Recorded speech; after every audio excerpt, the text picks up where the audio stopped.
Infection కంటే dangerous లిపిగా గతం బాధలు ఉంటూనే ఉంటాయి. వాటి కోసం మనం అక్కడ వస్తాం. మన మాదిరిగా మనమే కష్టపడం, ఇంకోటి బాధగా ఇంకా కష్టపడదు. Those who can sacrifice themselves will not hesitate to sacrifice others. Bhaskar చెప్పిన సెంటెన్స్. మన బాధగా మనమే బాధపడము, ఇంకోటి బాధగా మనం ఇక్కడ బాధ. ఏదో హ్యాపీగా ఉంటుంది. ఆమె కొమ్మునిపోయింది. మూడు బాధలు వచ్చేస్తుంటాయి. ఏదే మాస్టర్ పొద్దులే సాయంత్రం మూడు బాధలు. అది ఎక్కడ వస్తాం అన్ని బాధలకి. క్షీణ వృత్తే రవిజాదేవ మణే గృహీతృ గ్రహణ గ్రాహ్యేషు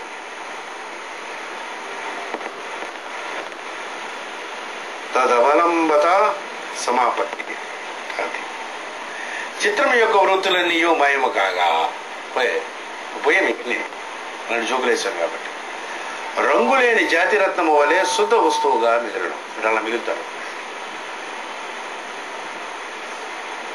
జ్ఞానానందమయం దేవం నిర్మల స్ఫటికాకృతి.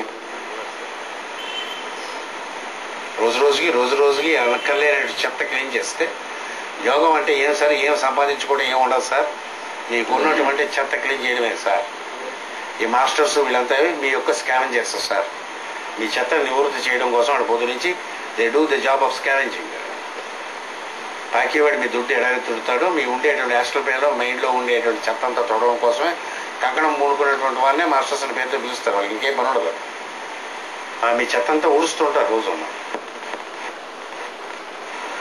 అయ్యో చతుర్వృత్తి నిరుదము కాగా కాగా కాగా ఎలాగైపోతారట. జాతి రత్నం వలె శుద్ధ వస్తువు వలె మిగిలిన దానిని గమనించు వాని ఎడలను గమనింపబడే వస్తువు యందు స్పర్శ లేని సంబంధము ఏర్పడదు. ఈ మూడు వస్తువులు ఆ నిర్మల తత్వమునందు యథాతథముగా ప్రతిబింబించి కూడా అంటున్నావు. ఏ రంగు లేని శుద్ధ స్ఫటిక రత్నము మల్లెపూలు పెట్టినను మందారపు పూలను పెట్టినను ఆ రంగులే ప్రతిబించి రత్నమును వేరుగా కనిపింపదు. అయినను ఏ పుష్పము రంగును దానిని అంటదు. అట్లే వృత్తి తొలగిన వారి చిత్తము కూడాను. చిత్తం తీసుకు ఇచ్చాడు, బోల్డ్ ఇచ్చాడు కదా. ఇవన్నీ సాధించాడు. ఇవన్నీ ఏ ఒకటి రెండు మనం పాటించినా సరే ఈ పాటి చతుర్థ నిరోధం అయిపోయింది. ఇంకా మనం పాటించలేదు, చతుర్థ నిరోధం కాలేదంటే. అలాగైపోతే జాతి అనేటువంటి రత్నం లాగా మనసు ఉంటుంది. ఎవడొస్తాడు డెఫెక్ట్ వెళ్తాడు. వీడికి ఏముండదు, అర్థంలే ఉంటాడు. వాడు ఎంత ఇంటెలిజెంట్ అయితే వీడిలో అంత ఇంటెలిజెన్స్ వస్తుంది. వాడు ఎంత దొంగవధం అయితే వీడిలో అంత దొంగవధంతో వాడిని ఫ్యాన్ చేయడం వస్తుంది. వాడు ఎంత మహాత్ముడైతే అంత మహాత్ముడే ఉంటాడు. క్లీన్ అయిపోయిన తర్వాత మీ మనస్సులో ఉండే చెత్త, ఇంద్రియంలో ఉండే చెత్త, ఇవన్నీ క్లీన్ అయిపోయిన తర్వాత, చతుర్వృత్తి నిరోధం అయిపోయిన తర్వాత జాతి అయినటువంటి శుద్ధ స్ఫటికం వలె ఉంటారు మీరు. ఎక్కడ పడితే ఎన్విరాన్మెంట్ రంగు అంటుకున్నట్టే కనిపిస్తుంది కానీ అంటుకోరు. పైకి తీసేస్తే మళ్ళీ శుద్ధ స్ఫటికంగా ఉంటుంది. స్ఫటికం తీసుకెళ్ళి ఏ రంగు అయితే పడితే ఆ రంగు యొక్క కనిపిస్తుంది కానీ పక్కకి తీస్తే దాని యొక్క ధ్యానమే స్ఫటికమైనటువంటి శివుని యొక్క లింగం యొక్క ధ్యానము. మహాధ్యానములలో ఒక ధ్యానం ఇది. ప్రతివాడికి లింగ శరీరం అనేటటువంటిది దేహం వదిలిన తర్వాత ఈ ప్రమాణంలో లింగ శరీరం మిగిలిపోయి ఉంటుంది. ఏది హాస్టల్ పెయిన్ అని చెప్పుకున్నాం మనం, మెంటల్ పెయిన్ ఎన్ని అయిపోయిన తర్వాత ఎంత ఉంటుంది. దాని ఏంది వీడి స్వభావం కలిపి ఉంటాయి. Not by item, not by time, but as a property. గుణముల కింద మిగిలిపోయి ఉంటాయి. మళ్ళీ తీసుకొచ్చి మళ్ళీ దేహం సంపాదించినప్పుడు ఆ గుణములతో వీడు పుడుతూ ఉంటాడు. ఈ గుణాలు ఎన్నాళ్ళకి ఎలా వస్తూ ఉంటాయి. కొన్నాళ్ళు అయిన తర్వాత వీడికి ఆ భగవంతుని యొక్క మహాలింగమైనటువంటి ఆదిదేవుని యొక్క లింగమైనటువంటి దర్శనం అవుతుంది. ఇక వెళ్ళిపోతాడు. ఇంక వీడికి వేరేగా లింగ శరీరం అనేటటువంటిది ఉండదు. ఆ ఉండేటటువంటిది మహాదేవుని యొక్క శివలింగం ఒకటే దర్శనం అవుతుంది వాడికి. శుద్ధ స్ఫటికమైనటువంటి ఆకృతిలో వాడు ఉంటాడు. ఎగ్జాంపుల్స్ మాస్టర్ గారు లాంటి అటువంటిది ఎక్కడిదైనా ఉంటుంటే మనకి లివింగ్ ఎగ్జాంపుల్. మా శ్రీకే గారు ఈ భూమి ఎందే ఈ విశాఖపట్నంలోనే 30 ఏళ్ళు నడిచారు. శుద్ధ స్ఫటికమై ఉంటారు. వారి ద్వారా ఏది కావాలంటే అది వస్తుంది. నువ్వు ఏది కోరితే అది వస్తుంది. ఆయన దగ్గర భాగవతము, వేదముల యొక్క రహస్యములు, సీక్రెట్ డాక్టర్ను ఇట్లాంటివన్నీ నేర్చుకున్న వాళ్ళు ఉంటారు. బిజినెస్ లీడర్స్ డిక్టేట్ చేసుకున్న వాళ్ళు కూడా తెలుసు నాకు. మీరు చేస్తే మంచిదండి, ఓ బిజినెస్ లీడర్ డిక్టేట్ చేశాను. డిక్టేట్ చేశాను. నేనే రాశాను అది.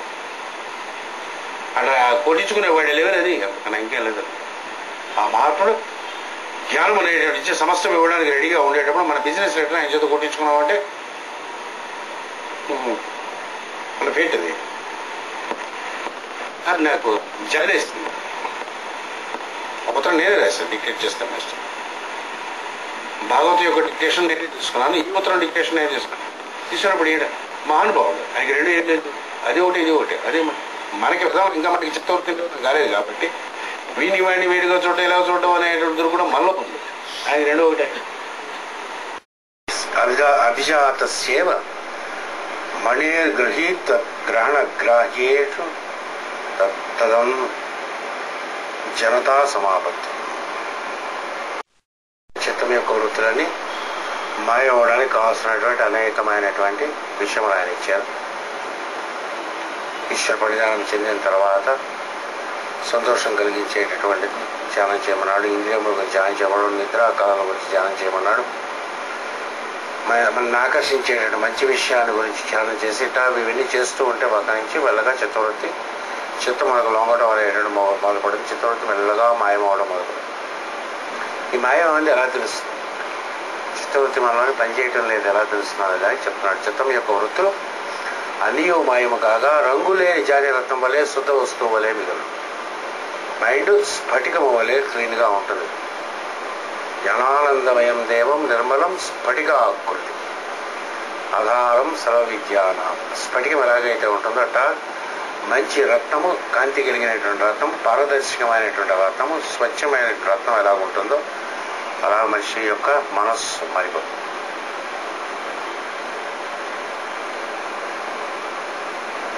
స్వచ్ఛముగా లోపల ఏం అంటుకోవటం అంటూ ఏముండదు. అయితే వాడిని కానీ ఎక్కడ పడితే అక్కడ ఆ రంగు వాడిలో కనిపిస్తుంటుంది తప్ప ఆ రంగు వాడికి అంటాం. అని చెప్పాడు. దానిని గమనింపు అని ఎడల గమనించుట ఎడలను గమనించు వస్తువునందును స్పర్శ లేని సంబంధం ఏర్పడదు. ఈ మూడు వస్తువులను ఆ నిర్మల తత్వమునందు యథాతథముగా ప్రతిబింబించి కూడా అంటుకున్నాం. ఏ రంగు లేని శుద్ధ స్ఫటిక రత్నము మల్లె పువ్వుల నడుమ పెట్టినను, మందార పువ్వుల నడుమ పెట్టినను ఆ రంగులే ప్రతిబింబించి రత్నము వేరుగా కనిపింపదు. అయినను ఏ పుష్పము రంగునో దానికి అంటదు. అట్లే వృత్తి తొలగిన వారి చిత్తము కూడా. వీటికి టాప్ మోస్ట్ ఎగ్జాంపుల్ వీటికి సంబంధించిన శ్రీకృష్ణుడు. శ్రీకృష్ణుడు ఎవరితో ఎలాగుండో అలాగే ఉన్నాడు, కానీ ఆయనే మారటం అంటూ ఉండదు. అంటే దుర్యోధనుడి ఎడల ఎలాగున్నాడో ధర్మరాజు ఎడల కూడా అలాగే ఉన్నాడు.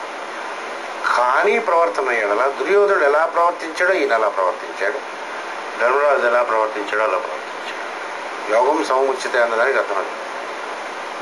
ఆయన దృష్టిలో దుర్యోధనుడు ఒకటే, ధర్మరాజు. దుర్యోధనుడి మీద కొంచెం కోపం, ధర్మరాజు మీద కొంచెం ఎఫెక్షన్ కానీ ఉండుంటే మళ్ళీ ఉంది.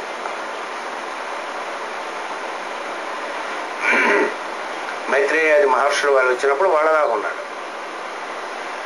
అంగీరాసది ఋషులు వచ్చినప్పుడు వాళ్ళ ఉన్నాడు. దుర్వాసది ఋషులు వచ్చినప్పుడు అలాగ ఉన్నాడు. దుర్వాసుడు ఏం చేశాడు? పాయసం వండమన్నాడు. చూసామే కదా, పాయసం వండమన్నాడు. వండాడు, వండించాడు, తీసుకొచ్చి స్వామికి తీసుకురా అన్నాడు. శ్రీకృష్ణుడు కూర్చుంటాడు. దుర్వాసుడు కాళ్ళు అవి పెట్టాడు.